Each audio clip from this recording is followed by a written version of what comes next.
আজকের মসজিদের শ্রোতা বিন্দুগণ, আজ আমি আপনাদের সামনে যে বিষয়টি পরিবেশন করব, যে বিষয়টি বলবো মনে করেছি, সেই বিষয়টি হচ্ছে সালাম। এই সালামকে সামনে রেখে কোরআন এবং হাদিস থেকে কিছুক্ষণ আলোচনা করব ইনশাআল্লাহ। তাই মহান আল্লাহ রব্বুল আলামিন আমাকে সঠিকভাবে বলার এবং আপনাদেরকে বুঝার তৌফিক দান করে, তাই সকল বলুন আমিন। তাহলে বক্তব্যের হেডলাইন, মূল উদ্দেশ্য আমাদেরকে বুঝতে হবে যে সালাম শব্দের অর্থ কি। সালাম আরবিতে হচ্ছে আসসালামু আলাইকুম ওয়া রাহমাতুল্লাহ। এটা হচ্ছে আরবি ভাষা।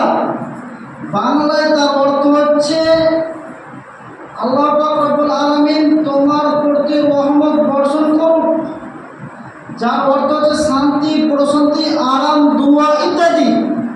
সালাম শব্দের অর্থ হচ্ছে, অর্থাৎ আজ যদি আমি আপনাকে সালাম দিই তাহলে আপনার উপরে রহমত এবং শান্তি নাজিল হবে। তাহলে সালাম শব্দের অর্থ আমরা কয়টা বুঝলাম? 5টা বুঝলাম। কি কি? শান্তি, প্রশান্তি, আরাম, দোয়া ইত্যাদি। তাই আল্লাহ বলছেন, ইয়া আইয়ুহাল্লাযীনা আমানু, হে ইমানদারগণ, তোমরা নিজেদের গৃহব্যতীত অন্য কারো গৃহবাসীদের অনুমতি না নিয়ে, তুমি তাদেরকে সালাম না করে, তাদের কাছে ইজাজত না নিয়ে তোমরা প্রবেশন করো না। আল্লাহ কি বললেন? যখন তোমরা নিজেদের বাড়ি ছাড়া অন্য কারো বাড়িতে যাবে, খালা, ফুফু, চাচি, মামির বাড়িতে যখনই যাবে তোমরা, তখন তোমরা কি করবে? ইস্তাজনু, তোমরা তাদের কাছে ইজাজত নিয়ে নিবে। ইজাজত আমরা কি দিয়ে নিব? আসসালামু আলাইকুম ওয়া রাহমাতুল্লাহ, এই বলে আমাদেরকে ইজাজত নিতে হবে। আপনি যখন আপনার চাচার বাড়িতে গেলেন, আপনার চাচার বাড়িতে যাওয়ার পরে আপনি সালাম দিচ্ছেন, আসসালামু আলাইকুম ওয়া রাহমাতুল্লাহ, এই বলে আপনি তিনবার যখন বললেন, 3বার বলার পরে যখন কোনো বাড়ির ভিতর থেকে যখন কোনো আওয়াজ আসবে না, তখন আপনাকে বুঝে নিতে হবে বাড়ির মধ্যে কেউ নেই, আপনাকে ফেরত আসতেই হবে। এটা কে বলছে? এটা আল্লাহ রব্বুল আলামিন স্বয়ং নিজেই বলছেন। যখন তোমরা কাউরি বাড়িতে যাবে তখন তাদের কাছে ইজাজত চেয়ে নিতে হবে, ইজাজত চাইতে হবে সালাম দিয়ে। আর আপনি যদি বিনা সালামে যদি প্রবেশ করে নেন, তাহলে আপনি কি করলেন? আল্লাহ এবং তার রাসূলের কথাকে অমান্য করলেন। আল্লাহ এবং তার রাসূলের কথাকে অমান্য করলেন। অতএব মুরব্বী সাহেব, যখনই আমরা যাই না কেন অন্য বাড়িতে, খালা, ফুফু, মা, চাচার বাড়ি, যার বাড়িতে যাই না কেন, আজ আমাদের সমাজের মধ্যে এমন হয়ে গেছে, মনে করছে সেটা তো আমার ভাবিকে আবার কেমন করে সালাম দিয়ে ঢুকবো, এটা তো আমার চাচার বাড়ি, এটা তো আমার খালার বাড়ি, আমি কেন সালাম দিয়ে প্রবেশ করবো? আপনি কি ইসলাম ধর্ম কি নিজের মুঠে নিয়ে নিয়েছেন নাকি? অসম্ভব হতে পারে না। আল্লাহর রাসূল বলছেন, যখন তোমরা নিজেদের বাড়ি থেকে অন্য কাউরের বাড়িতে যাবে তখনই তোমরা সালাম করবে। অতএব তোমাদেরকে সালাম করেই প্রবেশ করতে হবে। আর যদি সালাম না করো, তাহলে তোমরা আল্লাহ এবং তার রাসূলের নাফরমানি করলে। বুঝাতে পারলাম না মুরব্বী সাহেব?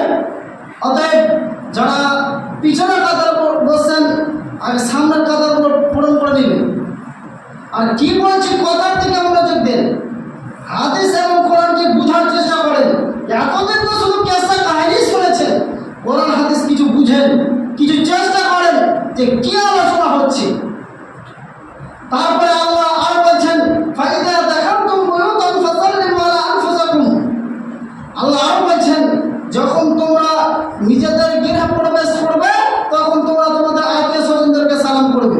এবার বলুন মুরব্বী সাহেব, আপনি যখন রঘুনাথপুর আপনার গ্রাম যখন আপনি গেলেন সাহেবঘাটাতে, যে আপনি বাজার করলেন, বাজার করার পরে যখন আপনি বাড়িতে আসছেন, আসার পরে বলুন তো আপনার ছেলেকে কোনোদিন সালাম দিয়েছেন নাকি?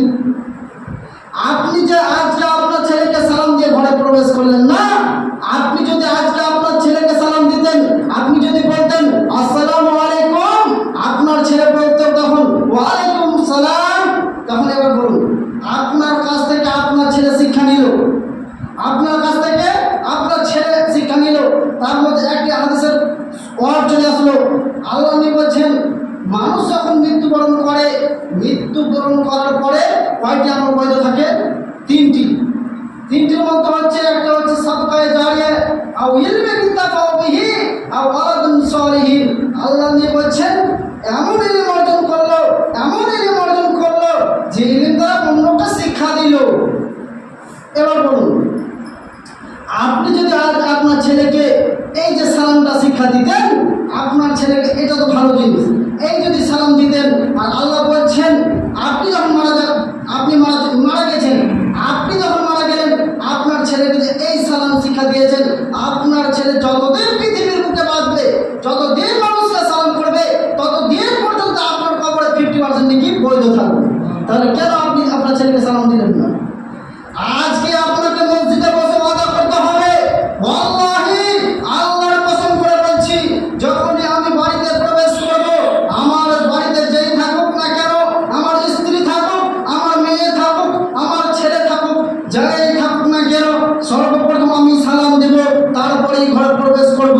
বলুন ইনশাআল্লাহ, বলুন। এরপরে আল্লাহ আরো বলছেন, ওয়াইদা হুইতুম বিতাহিয়াতিন ফাআইয়ু বিহাসানা মিনহা রুদ্দাহা। আল্লাহ বলেন, যখন তোমাদেরকে কেউ অভিবাদন জানায়, অর্থাৎ যখন তোমাদেরকে কেউ সালাম করে, তখন তার থেকে উত্তম সালাম প্রদান করো। এ কথা আল্লাহ বলছেন। তাহলে এবার আপনি বলুন, আপনি আমাকে বলবেন, মুফতি সাহেব, সালাম তো হচ্ছে আসসালামু আলাইকুম, এটাই তো সালাম, এর থেকে আবার উত্তম কেমন করে হলো? উত্তম আছে। এই দেখেন, আমি আপনাকে বললাম আসসালামু আলাইকুম ওয়া রাহমাতুল্লাহ, তখন আপনি জবাব বলছেন ওয়ালাইকুম সালাম ওয়া রাহমাতুল্লাহি ওয়া বারাকাতুহু ওয়া মাগফিরাতুহু ওয়া খায়রু। এবার বলেন, আমার থেকে আপনারটা উত্তম হলো কি হলো না? আল্লাহ বলছেন, যখনই তোমাদেরকে কেউ সালাম দেবে, যখন বলো আসসালামু আলাইকুম, তার থেকে একটা ওয়ার্ড না হলে তোমাদেরকে বেশি করে দিতে হবে, কমপক্ষে একটা ওয়ার্ড বেশি বলতে হবে। এ কথা আল্লাহ বলছেন। আর আল্লাহ যেহেতু বলেছে, আমাদেরকে মানতেই হবে, আমরা মানতে বাধ্য। এবার হাদিসের মধ্যে আছে, আন জাবির রাদিয়াল্লাহু আনহু قال قال رسول الله صلى الله عليه وسلم السلام قبل القلم। জাবির রাদিয়াল্লাহু আনহু বর্ণিত, তিনি বলেন, আল্লাহর নবী বলেন, তোমরা যে কোনো কথা বার্তা বলার পূর্বে সালাম করবে। ফামান বাদাকুম বিসসালাম ক্বাবলা সালাম ফালা তুজিবুহু। আর আল্লাহ নবী বলেন, যে ব্যক্তি যার জিজ্ঞাসার পূর্বে সালাম নেয়, ফালা তুজিবুহু, তুমি তার কথায় গুরুত্ব দিও না, তার কথায় তুমি গুরুত্ব দিও না। তাহলে এবার বলুন, আপনি মানুষ চায়ের দোকানে বসে আছে, আপনি সেখানে চলে গেলেন, যে এমনিতে আপনি ভাত করতে আছেন, কিন্তু আপনার সে কথায় সালাম নেই। দুইজন মানুষ দাঁড়িয়ে আছে, সেখানে যে আপনি এমনিতেই ভাত করতে লাগলেন, কথা বলতে থাকলেন, কথা বললেন, কিন্তু আপনার সেখানে সালাম নেই। আল্লাহ নবী বলছেন, ওই যে দুইজন ব্যক্তি দাঁড়িয়ে ছিল, ওই যে দুইজন ব্যক্তি দাঁড়িয়ে ছিল, আর এই যে একজন ব্যক্তি সেখানে গেল, এই একজন ব্যক্তি যদি তাদের দুইজনকে যদি পূর্বে সালাম না দেয়, আর ওই যে দুইজন ব্যক্তি তার কথাই যদি মনোযোগ সহকারে শুনে নেয়, আল্লাহ নবী বলছেন, সে আমার কথা অমান্য করবে। এবার বলুন, আপনারা তো ভালো করেই জানেন, আল্লাহ এবং তার রাসূলের কথাকে অমান্য করলে তাদের মুসলমানদের পরিণাম কি হবে? আল্লাহ বলছেন, মাকাতুহু মিনান নার, যে ব্যক্তি রাসূলের অনুগত করল না, সে তার ঠিকানাকে জাহান্নামে বানিয়ে নিল। তাহলে আপনি যদি আল্লাহ এবং তার রাসূলের কথাকে অমান্য করেন, তাহলে আপনার পরিণাম কোথায় হবে? জাহান্নাম। আমাদের পরিণামই হবে জাহান্নাম, যদি আমরা আল্লাহ এবং তার রাসূলের কথাকে ঠিক মতো না মানি।